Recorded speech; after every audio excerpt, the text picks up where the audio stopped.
take any more time away from her. But that's thepowermall.com, 877-817-9829. Our next guest, it's been a while. It's been way too long. I mean, I could say that about a lot of people probably. It's too long before we have people like this. I called her the Queen of Conviction this morning. And, boy, she's a firecracker. Regina Imburgia, she has worked for Safer Water for quite a while in there in Texas. DallasForSaferWater.com. DallasForSaferWater.com is the website she's promoting. Why do we need fluoride in water? We don't. That's what Regina says. So she's here. Regina, welcome back to the Power Hour. Well, Daniel, good to hear your voice, and glad to talk with you, and thank you for having me on. Yes, absolutely. It's been a while since you've been on. We got a lot of new listeners. Give us a Reader's Digest clip of who Regina is and what you're doing about the water there. Sure, I will. Okay, in 2013, up until then, I had a group called Activists for Truth.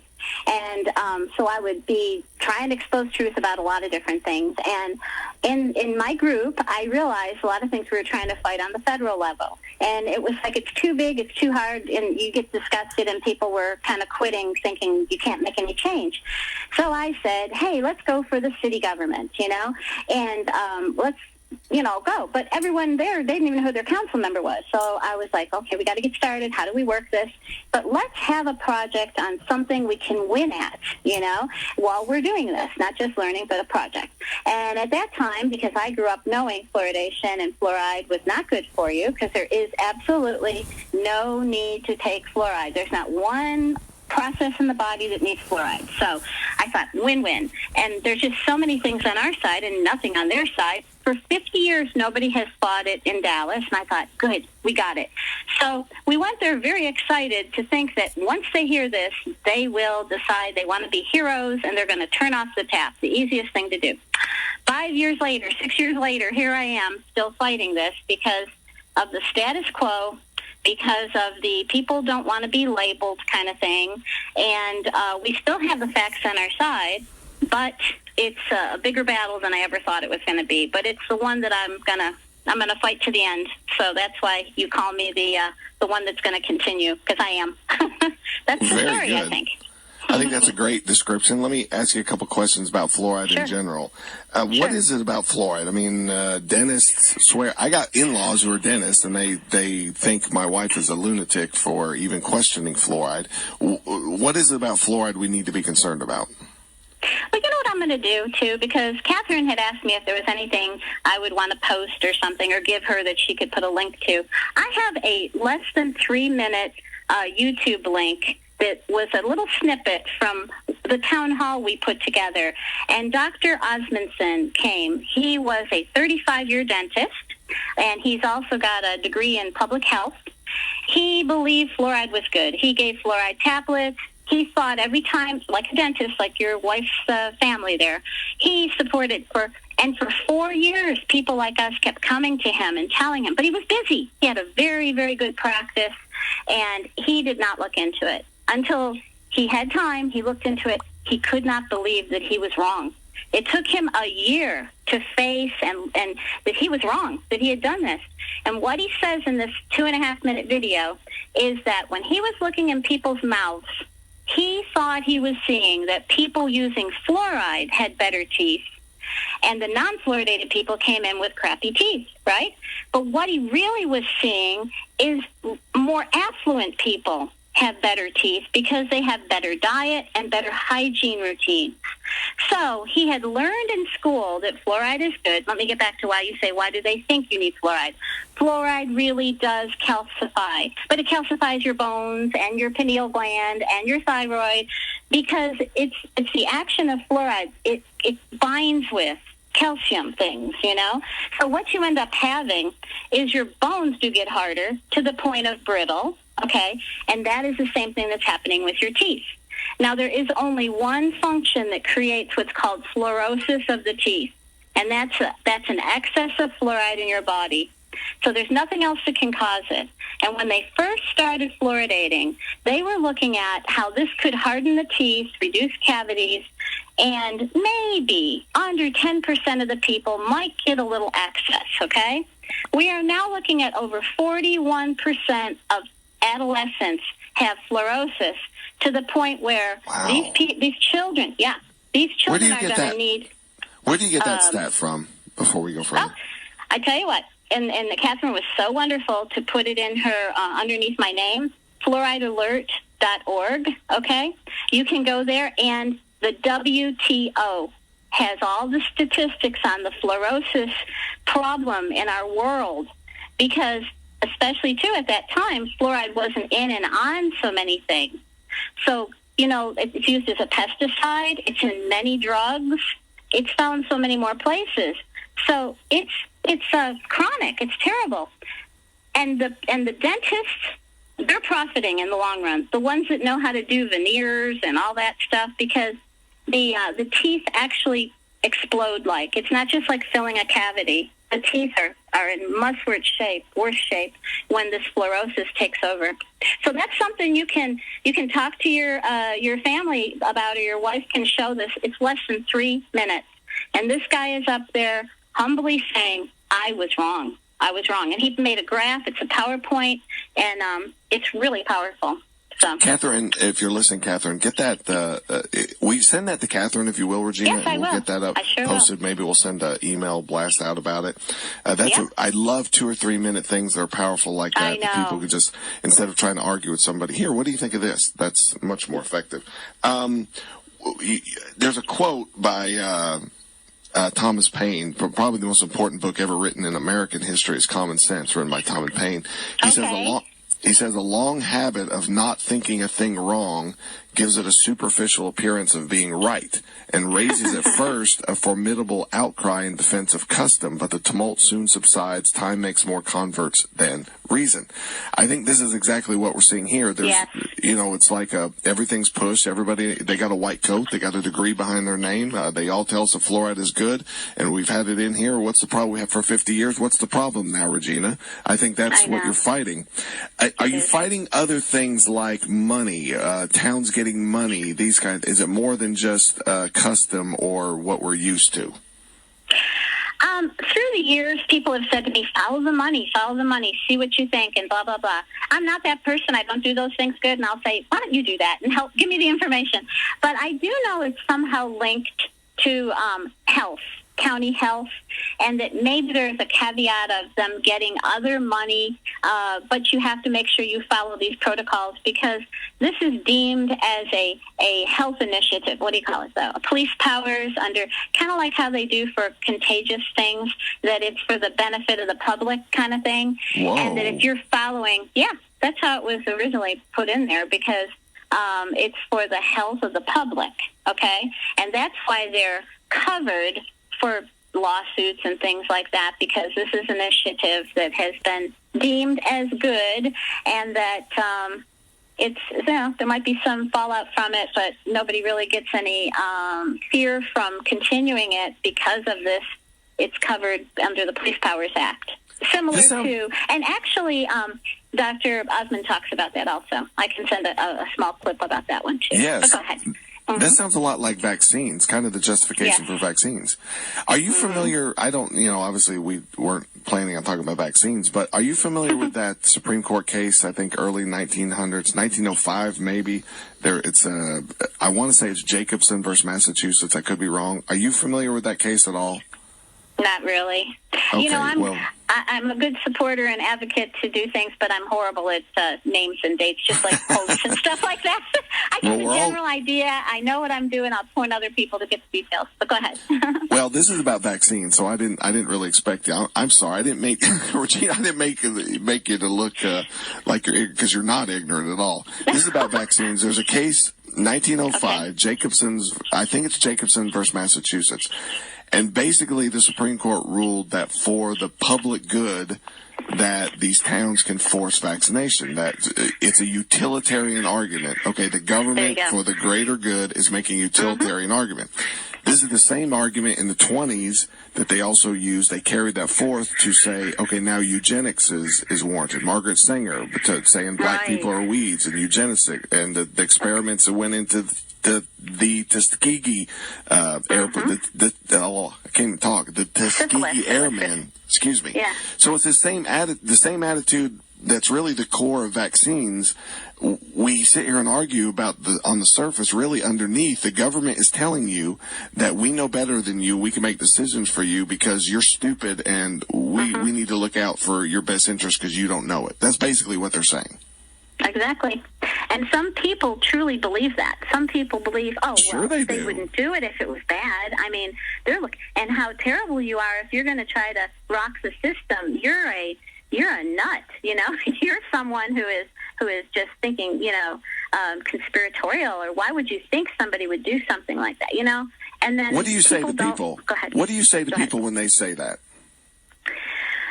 Well, it's funny. I've actually talked about the Tuskegee experiments, and that was all covered, and that it was the MMA at the time, or it was like the AMA, was coming out saying that, no, we're not doing anything wrong here, you know? So I do bring up past situations that people trusted this stuff a while ago, and look where we are now. Now the truth comes out, you know? And that, what else do I say? Well, the thing with fluoride, I can easily say the facts are on our side. You know, we have lots. Right now, there's 64 IQ studies. And actually, JAMA, you know, the Journal of American Medical Association Youth, or whatever you call it, for children, has not wanted to admit it. And the editor has never, ever made this note. And what he said was, I did extra studies on this because I knew I was going to get fallout from it because fluoridation is such a controversial subject. But I have to put the facts out. At the levels that people are drinking tap water, it could potentially lower 5 IQ points in mothers that drink the tap water, and that their children would have a 5-point lower IQ.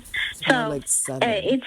It's not a conspiracy thing. It's facts. We have science. They don't have science. They have what are those things called where they repeat them over and over? Propaganda or whatever. Fairy tales. They have fairy tales. They just have something that's been repeated so long, just like, you know, Thomas Paine says. It gets repeated so long, just like they'll say, it's one of the top 10 health achievements in the 20th century. Every city council person knows that statement, you know.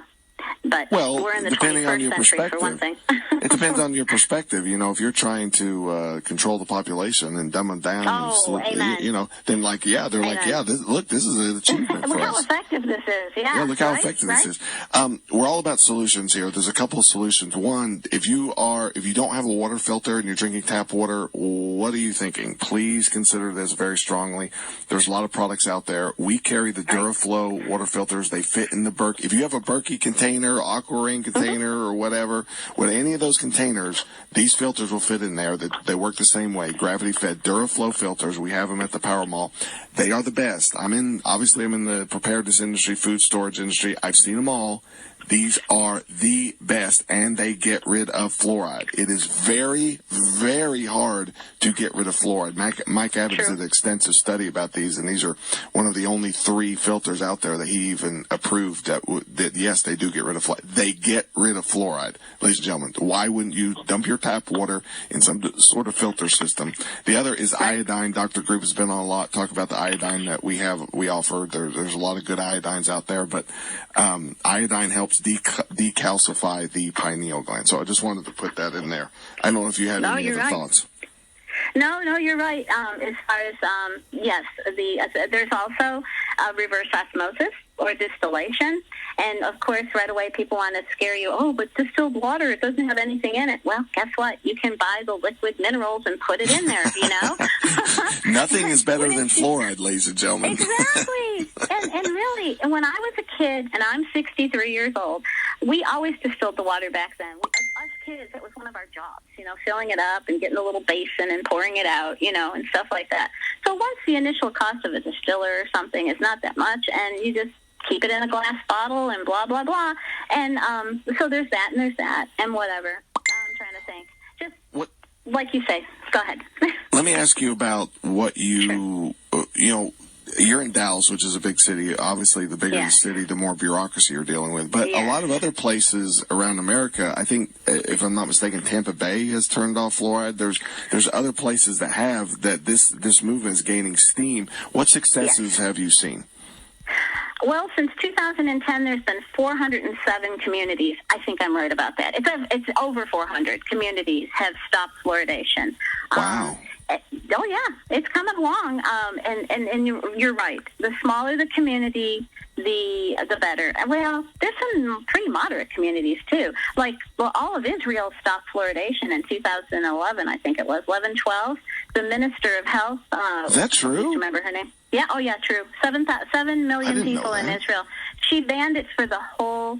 See, what happened was there was a controversy because some people were like, well, okay, we'll do it by community, just like how we do in the U.S., you know? It's not a federal thing. It's a local thing, right? Right. And then she got mad because they were kind of picking on the whole issue, and she goes, fine, I'm banning it for the whole country.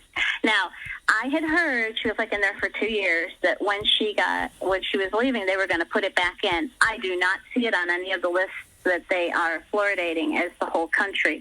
So it could be it came back in where it was communities could decide. But I thought that was pretty cool. And maybe it was 2014. It was during the time that we've been fighting this. So it probably was 2014-15. I know. And if you go on my website, you'll see it there. Go ahead. That is a big... And what's your website fantastic. again? What website? It's Dallas for Safer, with an R, like you said, saferwater.com. Dallas for saferwater.com. And it'll That's a big deal. It's a very big deal, yeah. And there's Portland, Oregon. You know, they've been fighting to put fluoride in their water, and they have such wonderful water. And again, it was put up for the vote during this time. I've been fighting this, and 64% of the people said no. So they've always won that fight. But believe me, the bad guys, you know, that's something that I know off air we had talked about. When you fight these things, the bad guys, I call them the bad guys because this is how I talk, but, you know, the ones that are pro-fluoride necessarily, I don't even believe that a lot of them believe in the benefit of fluoride, but they're the promoters of it, okay? And one more thing, you said money. There is somebody making money on this. The people that are selling the fluoride to the cities, to the places that are using the fluoride, because this toxic substance is the byproduct of the phosphate and other industries. It's a waste product that they cannot easily get rid of because you can't put it in the water, you can't put it in the land, but if you turn it into a product, you can sell it for fluoridation. So that's important because, you know, they don't want that to, and because of the industries that use fluoride in so many things, I don't believe they want the stigma put on there that fluoride is bad because it's used in pesticides, and then it opens the door of people literally, broadly knowing how bad fluoride is. So that's the money factor there. Now, getting back to, and I lost my train of thought. What was my first thought? Well, let me jump in there. Sure. I don't want to just gloss over how important this was. There are certain paradigm-breaking statistics or facts. When you said the head of Israel Health Department banned fluoride for the whole nation, that's a paradigm-breaking fact because we're under the perception that, the general trend, the consensus of opinion of intelligent professional people. Mm-hmm. Well, this just tells you, no, that's not true. The head of the health for the whole nation of Israel got rid of it. So, no, there is not a consensus. Absolutely, and 97% of the world does not fluoridate. It is not common. In a lot of the places, other countries that had fluoridated, they've stopped. And a long time ago, in Japan, they stopped. I mean, it's like countries that had done it stopped. In Scotland, they stopped, and they've seen a great improvement in the dental health of their children. And this is really big, and I'm talking about this to my counselor right now. All the stats are there. Go to Child Smiles program in Scotland. It's their website talking about Child Smiles. They implemented this, I think, in 2011, something like that. And they're talking right on there, the statistics of how it's gone down, how their children's teeth are healthier. And basically what it is initiating toothbrushing at a young age, you know, and seriously, and explaining good health. And, you know, it's more a government intrusion than I would want, you know, but it's a country that already does it anyway. So, but they go in and they help the nurseries to have time for the children to brush their teeth. They in other words, they require them. It's a requirement put on these schools and the nurseries to start early development with dental hygiene. Okay? What? So, but they stop fluoridation, and they know that drinking it is a bad idea. What's it like to start this task, to pick a city council like Dallas or big cities or small city or whatever? What's it like? How do you start doing this if you want to do this where you're at and you've got to go and confront these councilmen or give them information? I mean, what's that whole process like? What would you suggest for other people? Before, since I knew I was, going to be calling in, I was thinking about that. And I do want to encourage people in their areas to just find out, when does their council meet? I mean, especially in smaller communities, there's not as much protocol to the whole thing. Some of the city councils meet weekly. In my city, because it's such a big city, you can only speak one time every 30 days. Okay, and you only have 3 minutes. But I bet you in the majority of the people's communities, it's much more accessible than that. Find out who your council person is. If you're in their district, they're going to listen more to you than somebody else that may even know more about fluoride, Find out, so go in there and find out. Maybe they already know about fluoride. They just don't want to stand up or haven't had anybody to pressure them on it. And just look into how your process is going. Then go into them not angry or accusatory or thinking that they're trying to hurt people. I even believe that you should do that with the dentists also. A lot of them are misinformed, just like Dr. Osmondson. When he was telling people and he believed it, just like your in-laws. They're not bad people. They're just misinformed, and you don't know my in-laws, Regina. Stubborn. How can you say that? You don't know them. I know that they're dentists and they're not wanting to listen, so I can guess. You don't know what kind of people my in-laws are. They're great. No, okay. My in-laws are great. I'm just kidding.